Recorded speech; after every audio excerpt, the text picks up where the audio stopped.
following podcast is a satire about a fictional pretty bad psychic. Any similarity to a real psychic or fictional psychic is purely coincidental.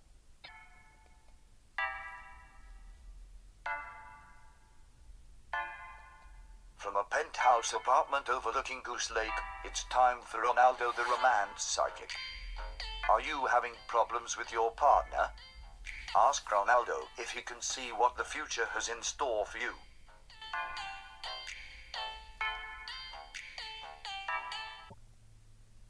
Hello, this is Ronaldo speaking. I'm here to help you. I use my mind to look into the future. I have an amazing ability to close my eyes and see visions of what will happen to anyone's relationship with their love interest. I don't know how or why it happens, it just happens. Just like no one knows how a pigeon with a brain the size of a pea can somehow find his way home through rain or snow. No one can explain my psychic abilities. Of course, my brain is much bigger than a pea. Anyway, Peter, let's take our first caller.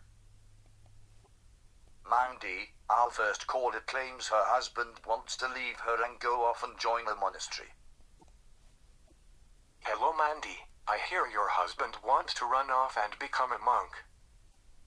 That's right, Ronaldo. He says our marriage has driven him into wanting to live in a monastery and live with a bunch of monks.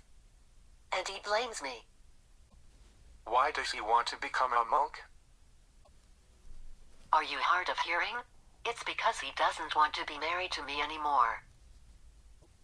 He claims I suck his soul dry. Okay, Mandy, let me close my eyes and see what I see. Yes, I'm seeing a vision. It looks like a room with a bunch of men sitting at a long table. They seem to all have hoodies on. They could be monks, or perhaps they are members of a gang. No, but I think it looks like your husband might join a monastery. Sorry, Mandy, it looks like the worst has happened. Not for me, it hasn't. I want the sorry worm to leave. Good riddance. Goodbye. All right, Peter, another happy ending. Let's go to the next caller. You have an urgent call from Madeline. Hello, Ronaldo. This is Madeline from Dr. Winston's office. We finally got your test results back from the lab. I am afraid your test results came back positive. Dr. Winston wants to start you off with a penicillin shot. Can you come in on Monday at 1:30? Okay, 1:30. You will need to notify all the people you may have infected. See you on Monday. Darn it, Peter, it looks like my lumbago is acting up again. Let's go to the next caller. Whatever. Our next caller is Dean, and he told me his girlfriend wants him to marry her and adopt her 6 kids. Hello, Dean. I hear you are about to gain a whole bunch of tax deductions. That's right, Ronaldo. My girlfriend wants me to marry her and adopt her 6 kids. I like the kids, but 6 kids are a huge responsibility. They have a dad, but no one knows where he lives. Can you tell me what is going to happen if I marry her? Let me see what I see. Okay, I see a vision. Yes, it is coming in clear. It is the shadow of a man standing in a courtroom. The judge is giving a verdict to the man. He wants the man to pay alimony to his ex-wife and child support for her 6 children. The man is crying. Dean, do you think the man is you? I don't know, but I know what I am not going to do. Thanks, Ronaldo. Okay, Peter, looks like he won't be hearing any wedding bells in the near future. Let's have the next caller. Dan is our next caller. He thinks his wife is cheating on him with the mailman. Hello, Dan. I hear your mailman may make special deliveries to your wife.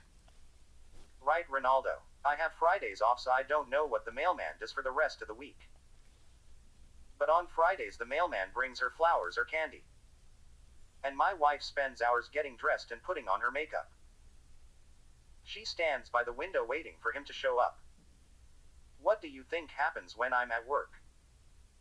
Do you think she is going to run off with this guy, or is it just harmless flirtation? Okay, Dan, let me close my eyes and see what I see. Yes, I am getting a shadow of a vision. It's very clear now it's a woman getting into a post office vehicle, and they're driving away with a man standing in the window. Dan, do you think the man in the window is you? Yes, I do, and I'm going to have a nice long talk with the mailman's supervisor to see if he can change his route. Okay, thanks for the call. Well, Peter, I have another happy ending. Okay, Ronaldo, our last caller is from Karen, and she says some jerk gave bad advice to her boyfriend. Hello, Karen. What is your problem? You're my problem, you idiot. Who do you think you are telling my boyfriend he shouldn't marry me and adopt my children? They are good kids and deserve to have a father like Dean. He has a steady job and he would make a good dad. But no, you have to tell him some psychic babble about having to pay alimony and child support. You are a phony psychic who should be locked up. I know real psychics that would encourage Dean to get married and adopt my kids so he can find true happiness. I am going to report you so you will lose your psychic license. You can go to hell, you scumbag. Thank you, Karen, for your call. Oh well, she hung up. You know, Peter, it's calls like hers that makes my tough job worthwhile. Sorry, Karen, Goose Lake doesn't require any kind of permit or license to be a psychic. Why don't you go find your kid's deadbeat father so he can pay child support and then get married to some poor sucker? Well, Peter, it's time to go. End the show and let's go to lunch. This podcast is produced by Electronic Animation. Written by Roger Raftbone. This has been a Leaky Raft production. All rights reserved. 2021.